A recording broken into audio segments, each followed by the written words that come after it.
Hey guys, it's Baer from Convince and Convert. Hope you're doing great. Today I wanted to talk a little bit about humanizing your company.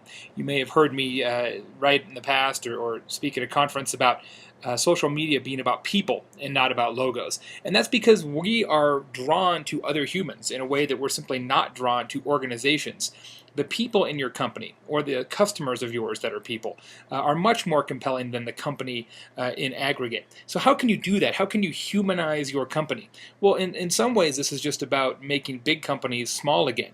And if you're already a small company, it should be even easier to humanize because you're that much closer to the actual consumer. You don't have layers and layers and layers of corporate management in between the CEO of the company and your actual consumers day to day. You actually can interact with those folks in a much more direct fashion. Here's a couple of examples of great humanization programs that might give you some opportunities for ideas that you can implement. So think about Subway, right? Subway sandwich company. Probably everybody watching this video right now remembers Jared.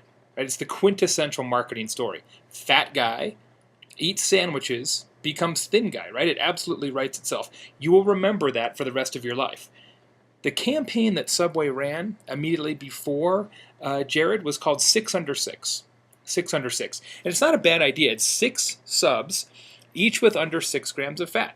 6 Under 6. Not a bad marketing slogan, as marketing slogans go, but Jared is human. Jared is a story.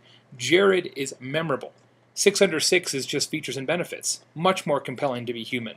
When I was younger, my very first job was as an intern with a public relations firm in Phoenix. And one of our clients was Rockford Fosgate. Now, Rockford Fosgate makes like the car stereo amplifiers and speakers, that kind of thing.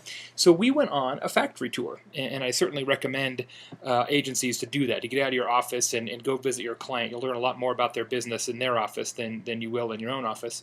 So we went on a factory tour, and the amplifiers are coming down the assembly line. And at the very end is a guy who's like 6'4" and has a long gray ponytail and a beard, wearing a white lab coat and carrying like a rubber mallet, looked like Thor's hammer. He was like an unholy cross between Top Chef and Hell's Angels. It was a crazy, arresting image. So the amplifiers come down. He's at the end. He takes one, puts it over on a sawhorse kind of deal, and takes the mallet and goes bam, bam, bam, bam, bam, bam, bam, bam, and beats on the amplifier 6, 8, 7 times, something like that. Then takes it, puts it over here, plugs it in, and if the light comes on, then he moves it over and puts it in a box and sends it back down the assembly line.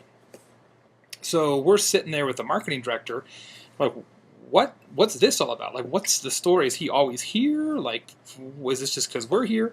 And she says, oh no, that's Bob. He's our quality control process, because our customers are young men and they drive their vehicles pretty aggressively. We want to make sure that if they hit a curb or go over a jump or something like that, that their amplifier connections don't come undone, because that's a bad customer experience. You have to get under the seat to reconnect it and everybody gets all upset. So we want to make sure that those connections stay tight. So we have Bob wail on it a little bit and make sure that the toughest it'll ever be treated is here in the factory. We just said, wow, that is really amazing. And of course, if you ask the marketing director what's interesting about Rockford Fosgate, they talk about features and benefits, impedance and ohms and loudness and product line and things that are not really that interesting, frankly. They don't talk about Bob because they're way too close to it. So we ended up, this of course predates social media by a long, long time, because I was just a kid then. But we ended up building a whole ad campaign around it, which was called Rockford Fosgate. If we can't whale it, we fail it. And we actually used Bob in the advertising and direct mail and trade show booth and all that. And geez, I wish you could have done that in social media, because you imagine this guy with his own YouTube account and his own Twitter account and videos of what else can you smash with a rubber mallet. It really would have been fantastic. But it's just that simple. It's one guy in one company that you can build an entire legend around that makes your company massively more interesting than it is otherwise. So think about it. Who's your human?